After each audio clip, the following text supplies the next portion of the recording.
ভিডিওটি আগে আমরা দেখি যে ইমরান মীর বাশির আর কি জগা খিচুড়ি বাজাইছে।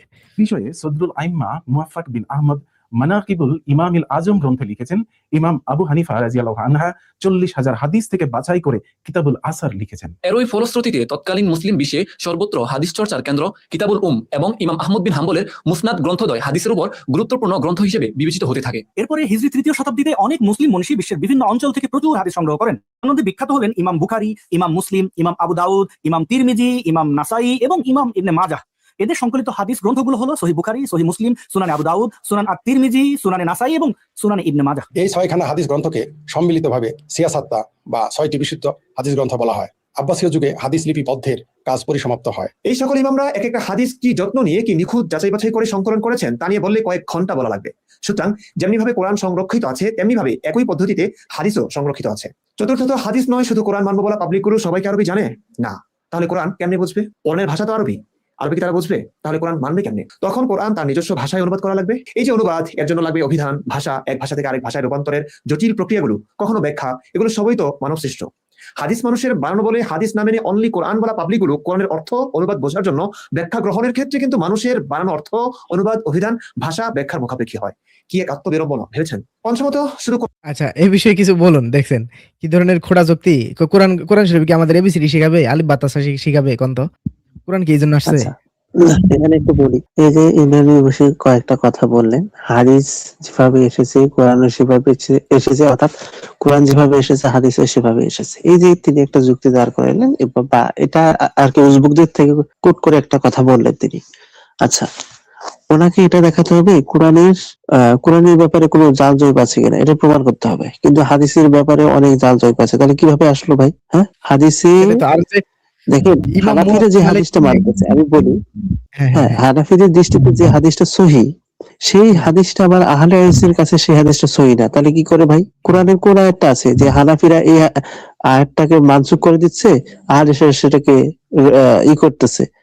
এটা তো প্রমাণ করতে ভাই। কোরআনের ব্যাপারে তো কোনো প্রশ্নই নাই। শিয়া, সুন্নি, কাদিয়ানি, আপনি যারাই বলেন না কেন, কেউ কোরআনের ব্যাপারে এই বিষয়ে কোনো একমতই, মানে সকলে একমত, কেউ কোরআনের দ্বিমত পোষণ করে না যে কোরআনের এই আয়াতটা নাই, ওই আয়াতটা নাই, হারিয়ে গেছে, ইত্যাদি ইত্যাদি, মানে তাদের পূর্ণ বিশ্বাস। কিন্তু হাদিসের বেলায় গিয়ে দেখেন তাদের যত ইমেল, তাহলে হাদিস আর কোরআন কিভাবে এক হইলো? উজবুকদের এক করতে পারবে হাদিস দ্বারা? সেটাই। কিন্তু এখানে যে নাওয়াজ ভাই এবং লতিফ ভাই, এই যে ইমরান বীর বশির একটা যে পয়েন্ট দাঁড় করালো, নাওয়াজ ভাই শুনছেন তো নাকি? নাওয়াজ ভাই? হ্যাঁ আছে, বলেন। হ্যাঁ, দেখেন এই যে ইমরান বশির একটা পয়েন্ট দাঁড় করাইছে যে যারা এই যে হাদিস অস্বীকারী, যারা আহলে কোরআন, উনি যাদেরকে টার্গেট করতেছেন, যারা কিনা মানে একদম ওইরকম অবস্থায়, তো এদের ব্যাপারে বলতেছেন যে এই যে হাদিসগুলোকে অস্বীকার তারা করতেছে, কিন্তু তারা যারা এই যে শুধু কোরআন মানবো যারা বলতেছে, তারা কি আরবি জানে? আরবি জানে না। তাহলে তারা কিভাবে কোরআন বুঝবে? কারণ তাদেরকে অবশ্যই সেটা অনুবাদ করতে হবে, ভাষার রূপান্তর করতে হবে, ভাষাকে বুঝতে হবে, ভাষাকে এক্সিকিউট করতে হবে, ভাষাকে শিখতে হবে। তাহলে সেগুলো তো মানব সৃষ্ট, তাহলে সেগুলো কিভাবে মানতেছে?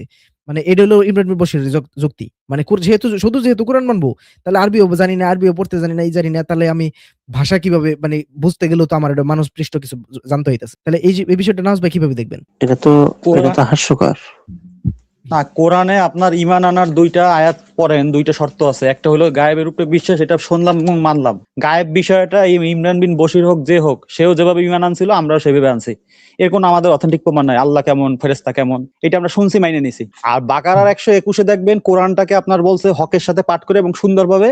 হক মানে হলো সুন্দরভাবে পাঠ করবেন, কথা বুঝেন, যেখানে যেমন আছে সেইভাবে বুঝবেন, সেইভাবে আপনি আমল করবেন, এইভাবে ঈমান আনতে বলছে। এখন আপনি যদি কোরআনের সব আয়াত আপনি পড়লেন এবং অন্ধবিশ্বাসের মতো ঈমান আইনে আপনি মানেন, আপনার জীবনে ক্ষতি হবে, লাভের থেকে ক্ষতি হবে। এই যে মানুষ যে মুর্তাদ বা এই যে সাতেমি রাসূল বলে, সে ঠিকই মারলো, ঠিক আছে, নবীরে গালি দিছে, মারি ফেলছে, হাসরের মাঠে যাই দেখা গেল সে ঠিকই কট হয়ে গেছে। ভাই রাসূল বলতেছে, আমি কি তোমাকে এরকম বলে আসছি, কোনো অর্ডার দিছি? কোরআনে এরকম অর্ডার আছে বা আমি এরকম বলছি কখনো যে আমরা গালি দিলে মানুষ মারো? তার ধর্মান্ধের এরকম একটা কুফল আছে। এর জন্য আমার আপনার সুন্দরভাবে ঈমান আনতে হবে। হ্যাঁ, এখন এরা যা বলে যে, আর আপনাকে ওই যে 29-এর যে 43 নম্বর আয়াতটা দেখাইলাম, আলেমরাই শুধু উপদেশ গ্রহণ করবে, আপনার তো আলেম আগে হইতে হবে। এটা তো ঠিক আছে, বাস্তব থেকে আমরা জ্ঞান নিয়েই তো কোরআন বসতে আসছি। আমিও একটা যদি অশিক্ষিত রিকশাওয়ালাকে আবারও বলি, তার বাস্তবের কোনো জ্ঞান নাই, তাকে আমি যদি কোরআনে আসমান জমিন কেমন, দুই মোহনা কেন মেলে, বা ইসে যত দেয়, হায়েজের বিষয়ে, তালাকের বিষয়ে, যে তত সাবজেক্ট আছে, সে কি ভাই নিতে পারবে, বুঝবে? সে তো হুজুরের কাছে তারপরে দেখবেন ফতোয়া চাবে, হুজুর মদের বোতলে পানি খাওয়া হালাল না হারাম, কারণ তার উত্তর এগুলো সব মাথার উপরে দিয়ে যাচ্ছে, কারণ তার তো বেসিক নাই, তার কিন্তু প্রশ্নের দেখবেন শেষ নাই। বুঝছেন বিষয়টা এরকম। তা আপনার আমার আগে আলেম হইতে হবে। আমরা তো বলি আমরা তো অনলি কোরআন না ভাই, আমরা কোরআন ফার্স্ট।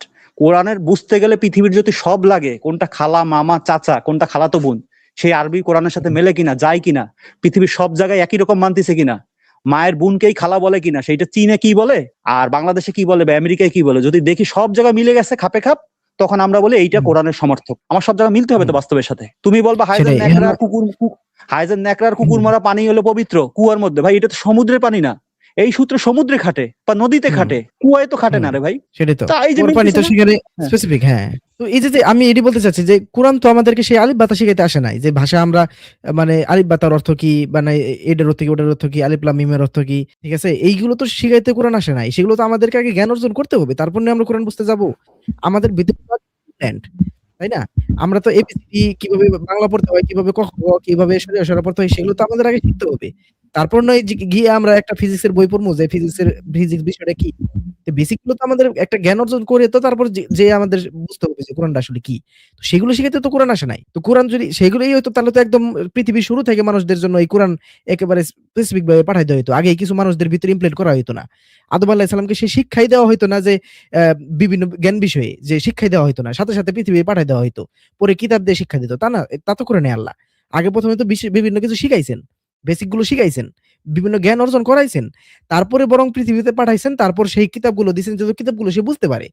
এভাবে তো আসছে প্রত্যেক নবী রাসূলের ক্ষেত্রে, প্রত্যেকটা মানুষের জাতের ক্ষেত্রে। তাহলে এই বিষয়গুলো তো মানে খোঁড়া যুক্তি। আর এগুলো তো যে ইমরান মীর বশির যেটা বলতেছে, এটা তো কোনোভাবেই যায় না। কারণ এগুলো তো হ্যাঁ, বেসিক, এগুলো তো আমাদের শিখতে হবে। শিখার পরেই না আমরা আর কোরআন দেখেন বুঝতে পারবো। এগুলা শিখা কি এমন, এগুলো এমনও কিছু না। আদম আলাহিস সালামকে ভাষা শিখাই দিছে, সব চালচলন শিখাই দিছে, সে আনছে মান্না শুরু করছে, তার সন্তানরা হুম, আস্তে আস্তে রং সাইডে গেছে। আদম সন্তান বনি ইসরাইল হোক যাই হোক, এরা রং সাইডে হুম, গেছে বলে তখন আল্লাহ বিধান দেওয়া শুরু করছে। আল্লাহ বলতিছে যে সমকামিতা হুম, করছে, জেনা করছে, চুরি করছে, মানুষ মারছে। এই বিধানগুলো কিন্তু হুম, আদম আলাহিস সালামের সময় চালু নাই, কথা বোঝেন। কারণ ওই সময় তো দুইটা হুম, লোক, ভাই খুনাখুনি হওয়ার তো কোনো অপশনই নাই।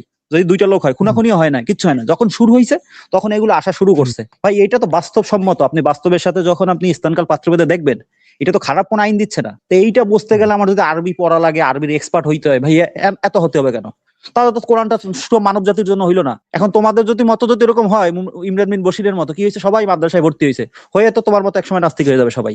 দেখা তো যাচ্ছে তাই। সেটাই। আবার তো এখন ইমরান হ্যাঁ বিন বলেন। বশিরের যে মূল যে আবদারটা করতেছে সেটা হলো যে যেহেতু আপনারা শুধু কোরআনই মানবেন, তাহলে আপনারা সেই কোরআনের আরবি কেন জানেন না? আর আরবি ছাড়া আপনারা কোরআনকে বুঝবেন কিভাবে? যদি বুঝতে যান তাহলে তো কোরআন মানা হচ্ছে না। যে শুধু কোরআন মানা হচ্ছে না। তাহলে ওর কথাটা হলো এটা, মানে পুরোপুরি ভাবে মানে কপি মারছে। এগুলো সম্পূর্ণ কথা বলে হইলো হাদিসপন্থীরা। পুরোপুরি ভাবে এগুলো বলে। এখন ও নিজেই তো হাদিসপন্থী ছিল, ও শিখছেই তো এই যুক্তিগুলো। ওদের যে বালাগাতে শিখায়, এগুলোই তো শিখায় যুক্তিবিদ্যা। হুম, না যা বালাগাত বান্তিক যাই হোক, এটা কবির ভাই গ্রামারে হবে, মানে ওদের এই যুক্তিবিদ্যা তো এইগুলোই শিখায় ভাই। মানুষকে হাই হুম, মানানোর জন্য আপনাকে তো কব্জা করতে হবে, হুম, বুঝছেন? এইটাই তো তাদের কৌশল, বোঝেন না? আহমদুল্লাহরে প্রশ্ন করে যে কি নিশ্চয়ই এটা তোমাদের জন্য স্মরণীয়, এটা নিয়ে প্রশ্ন করা হবে। সে প্রথমেই ভাই উত্তর না দিয়ে বলে নিশ্চয়ই এটা কোনো আহলে কোরআন ভাই প্রশ্ন করছে। ভাই তোমার কাছে একটা আয়াত বসতে চাইছে, সে আহলে কোরআন করুক হুম, নাস্তিক করুক, তুমি আয়াতের সঠিক ব্যাখ্যা দিবা। হুম। তুমি তো উত্তর তো দেওই নাই, তুমি আগান বাগানে দৌড়াইছো। সেই উত্তর তো এখনো আছে, আপনি চালু করলে পাবেন। কি প্রশ্ন করলো, সে হুম, উত্তর দিল কি, কয় এটা আহলে কোরআন ভাইয়ের প্রশ্ন। এই নিয়ে আবার আহলে কোরআন ওই যে কুমিরের গল্প হইলো কিছু। হুম। আয়াতের কিন্তু কোনো ব্যাখ্যা দেয় নাই, আয়াত বুঝাইলো না। না, তাহলে এই অবস্থা। মানে মানে বিষয়টা হইছে যে প্রশ্ন যদি সঠিকও থাকে, আহলে কোরআন থেকে প্রশ্ন দিলে ওরা ওটার উত্তর দিব না। মানে ওই প্রশ্নই বাতিল। এরকম একটা অবস্থা। আচ্ছা, আমরা তাহলে ভিডিওটা আগাই নাকি? নাজ ভাই কি কন? আগানা লতিফ ভাই কিছু বলতে চাইছিলেন মনে হয় ওই সময় নাকি? হ্যাঁ, লতিফ ভাই বলুন। আচ্ছা, আমরা বরং ভিডিও আগাই। এখানে এসে মোশাররফ ভাই আপনি এই বিষয়ে কিছু বলবেন? যে আমরা না ভাই কোরআন বুঝতে গেলে কোরআনের ভাষা কিভাবে কোরআনের বাইরে যেয়ে বুঝতেছি একটু বলুন। না, এটা তো ওরা তো মনে করেন যে আপনার কোরআনের বাইরে না গেলে তো ওরা বেশি মানে এই কটূক্তি করতে পারে না আমাদের নিয়ে, বুঝছেন? এই জন্য মনে করেন যে ওরা কোরআন মানে হাদিসে শক্তভাবে ধরতে চায়, বুঝছেন? হুম, সেটাই। না, এগুলো এটার মূল এটার বিষয়। ওদের ওদের মতো করে আমাদেরও খোঁড়া কথা বলা উচিত যে ভাইজান এই যে কোরআন মানে কোরআন যে পড়তে পারা, বুঝতে পারা, মানে এইটা আল্লাহ অটোমেটিক আমাদের দিয়ে দিয়েছেন, শুধু আমাদের বুঝে নিতে হবে। হ্যাঁ? এটা বলা ছাড়া হয় নাই। ওরা আমি কি দিয়ে বুঝাবো? ও যখন এই কথা বলতেছে, এটা তো শিশু তুষ একবারে কথাবার্তা। এটা তো হয়ই না। কোরআন কি আমাদের আলিফ বাতা শিখাইতে আইছে? এটা হইলো কিছু? এগুলো তো আল্লাহ তাআলা শিখাই দিয়েছেন মানুষরে। তারপর নয় কোরআন দিছেন। একটা বেসিস তো আল্লাহ তাআলা দিছেন আগে। একটা বেস দিছেন। তার উপর সেটা আবার আল্লাহ তাআলা দিছেন যে হ্যাঁ এটা বুঝার পালা। আগে তো আমাদেরকে শিখতে হবে বেসিক গুলো। আচ্ছা যাই হোক আমরা বরং ভিডিওটা আগাই।